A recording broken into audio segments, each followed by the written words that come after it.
Niffelheim is an amazing game. I absolutely love it. I've played a hell of a lot of hours on it. But I think the main thing is try not to die, because if you die at night, which is usually the case, usually when I'm mining or exploring dungeons, which is fun, you have to go and pick up your body.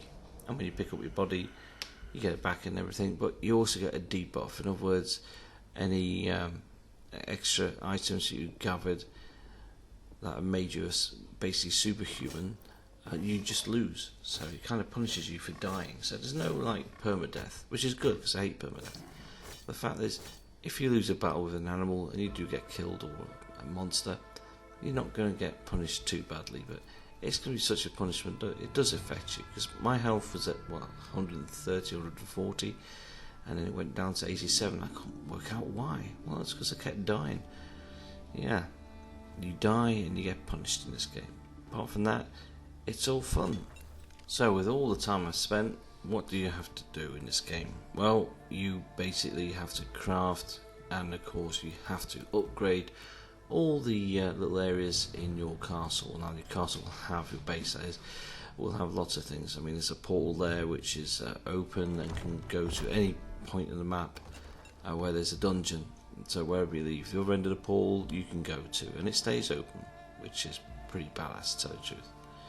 And you really have to craft quick as you can and gather resources even quicker. Mining is important, chopping down trees is important, collecting twigs and stuff also important, as is catching cage birds, owning a hen coop, and of course breeding those chickens for food and eggs, and also for feathers so you can make more arrows. And the best thing about it is your lovely little castle can be upgraded quite a few times, and you can do that by obviously collecting resources, mining a lot, and you can buy items as well. But the best thing to do is just to grind it out, and there's a lot of grind in this game, but it's not too heavy. It's actually rewarding and really fun, and there's some interesting quests that come along as well, from a silly little crow that flies down and gives you a few little jobs to do, for kind of minor gain. He never drops anything really good. It's always usually food or some items or some arrows, something like that.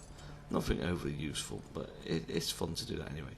When night falls, of course, that's when the castle gets attacked, and you can make money by killing these little skeleton dudes. They're quite easy, but further on in the game, you'll meet some of the bosses, and they'll come and attack you when you've upset someone, like one of the priests that you're not supposed to trust. Yeah, it's a long story. Basically, your home has four crafting areas. You can craft weapons, you can craft food and make food. You can do potions, stuff like that. Weapons and armor. Of course, there's the carpentry area, woodwork, and that crafts you traps for animals. You can make arrows, stuff like that.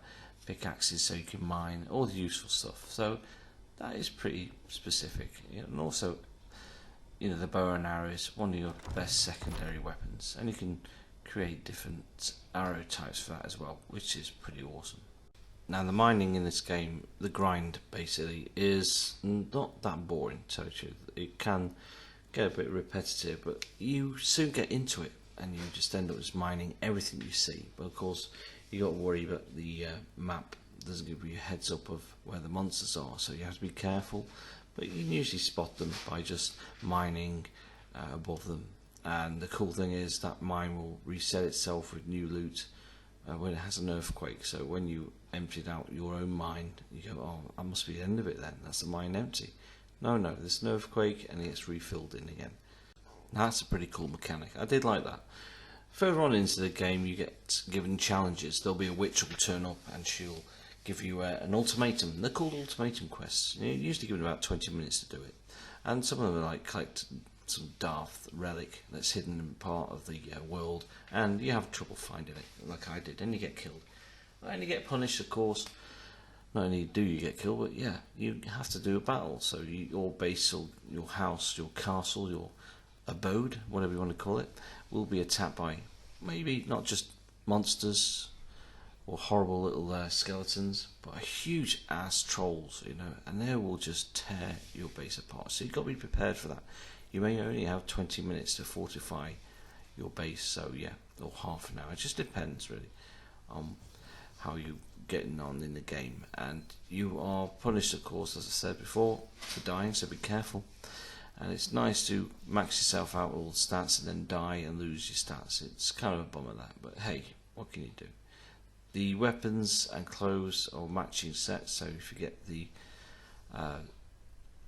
main like armor in the game, which I've been using, which is like the hunter's armor, that's fine. But if you're using any other armor, then you have to craft that and craft spare parts. If you've got some of the rare toolkits, that's fine, because you can repair your tools, you can repair your weapons as well with a weapons kit.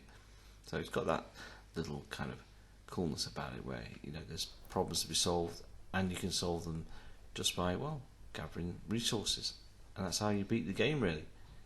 So that's the game. There's more to this game than I'm explaining, but that's for another video, and I'll do more of a let's play and tips and tricks. But until then, I'm going to play more of this game because there's so much more to pick up and learn. But yeah, pick the game up. It is worth every penny, I promise you.